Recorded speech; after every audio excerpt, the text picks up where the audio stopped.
안에서 어떤 내용이 있었는지 여기 좀 해주세요. 가만있어 봐라. 그 당헌 96조 1항에 규정되어 있는 그 비상 상황에 대한 해석 의결. 그러니까 지금 상황이 당헌 96조 1항에 규정되어 있는 비상 상황이 맞다. 그래서 비상대책위원회를 출범시킬 근거가 마련이 됐다 하고 이제 의결을 했죠. 그 다음에 당헌 개정에 있어서는 최고위원회가 제안한 안이 하나 있고, 그 다음 제가 제안한 안이 있었는데, 표결에 의해서 최고위원회 안을 전국위원회에 상정하는 걸로 결정이 됐고, 그 다음에 전국위원회 소집 요구의 건하고 또 비상대책위원회 임명권을 의결해서 전국위원회에다가 또 제안하는 걸로 그렇게 의결이 됐습니다. 세 가지가 총 의결이 됐다. 예, 예. 의원님께서 제안하신 안이랑 최고위에서 제안한 안은 둘이가 어떻게 좀 표결에 붙여진 건가요? 예, 각자 표결에 붙여진 건가요? 아니면 둘 놓고서 찬성하는 안을 적어내게 해서, 그래서 최고위원회 안이 찬성 몇 표, 제 안이 찬성 몇 표 이렇게 해서 결정이 됐습니다. 대략 숫자는 몇 대 몇 정도? 그거는 뭐 어차피 알려지겠지만 제 입으로 막 이야기하는 그런 데 사무처에서 이야기하는 게 좋을 것 같습니다. 예. 비상 상황에 대해서 반대하는 의견도 좀 있었을 것 같은데. 예. 토론 중에 있었습니다. 네, 어떤 의견들이 좀 반대하는 의견들이 좀 있었어요? 당대표가 징계를 받아서 직무가 정지되면서 그 대안 체제로서 당대표 직무대행 체제가 결정이 돼서 출범을 했는데, 그 이후에 무슨 상황의 변화가 있어서 직무대행 체제를 종료시키고 비상 상황으로 규정하고 비상대책위원회를 출범시키려고 하느냐라는 문제 제기가 있었습니다. 어쨌든 오늘 최고위 안이 의결되면서 예. 이제 비대위가 출범하면 이준석 대표는 이제 사실상 못 들어오게 예. 되는 거잖아요. 그거는 그 부분에 대한 논의가 있었어요.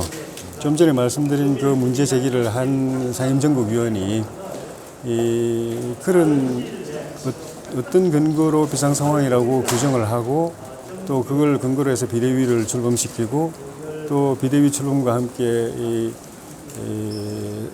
당대표가 해임되는 그런 결과가 있을 수 있느냐라고 이제 문제 제기를 했죠. 그래서 제가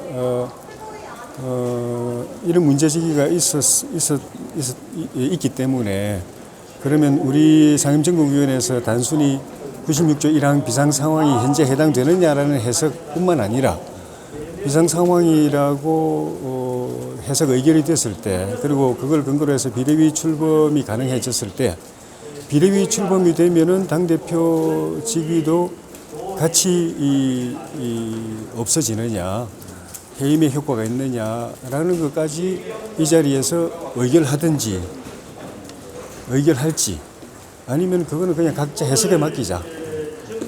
뭐 자기 입장, 정치적 견해에 따라서 나는 비대위가 출범하면 그 당대표도 해임된 걸로 본다라고 개인적으로 뭐 판단하고 주장할 수도 있고, 나는 그건 아니라고 본다. 당대표는 6개월 뒤에 다시 돌아올 수 있다고 본다라고 주장할 수도 있고 해서 그렇게 자유롭게 맡겨둘는지 결정하자.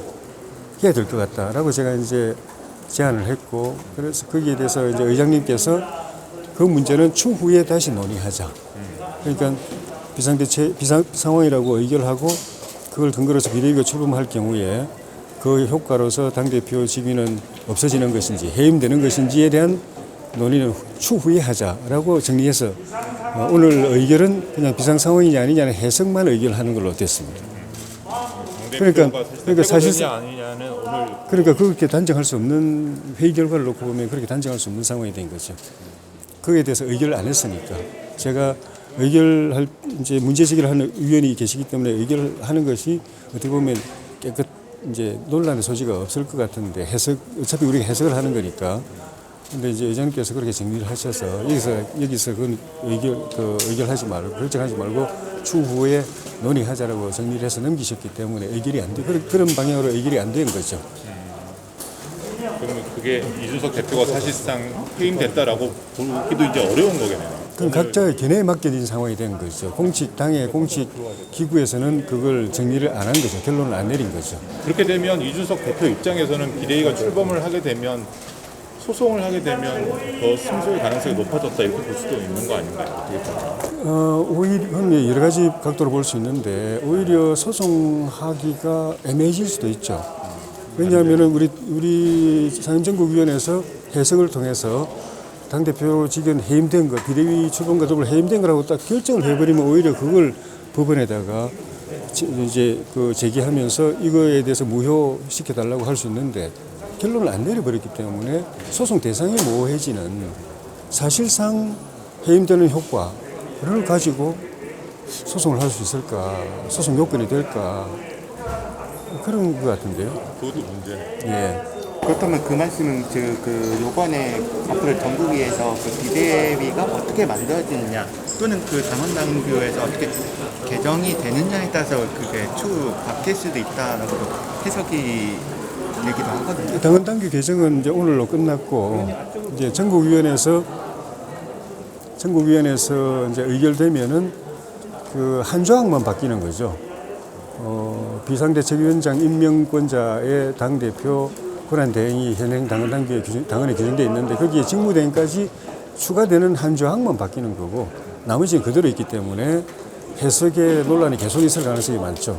제가 개정안을 제의한 이유가 규정이 없기 때문에 이런 상황이 처음이고 당대표가 징계를 받아서 거리가 아닌 사고 상태가 되는 이 상황이 처음이어서 여야 할 것 없이 그에 대비한 규정이 없어서 해석을 통해서 적용할 수밖에 없는데 해석이 하나로 통일되면 문제가 없는데 해석을 놓고 다 입장이 또 정치 이해관계에 따라서 갈리고 충돌하고 하니까 당연히 혼란에 빠지는 거고 그 어느 쪽으로 결론 내리느냐에 따라서 나중에 법적으로도 문제될 수 있고 그래서 그걸 깨끗하게 정리하자라고 해서 제가 한 7개 조항을 손을 봐가지고 대개 이제 추가한 겁니다. 없었던 상황에 대한 추가 조항들 개정 실제 있는 규정을 바꾼 거는 한두 개밖에 없고 한 5개, 6개 정도는 추가한 겁니다.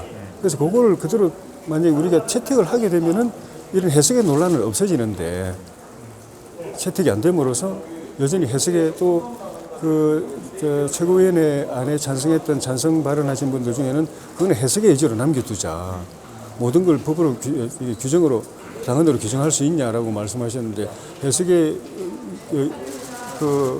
영역으로 남겨두게 되면은 지금 있는 이런 해석을 둘러싼 분란과 충돌이 계속 이어질 가능성이 많고 그 해석 중에 어느 한쪽을 택해서 당이 끌고 나가면은 이제 문제가 그 반대하는 쪽에서 문제가 좀 심각하게 제기될 가능성이 있는 거죠. 그런 측면에서 조금 우리 상임정국위원님들의 결정을 존중하지만 걱정됩니다.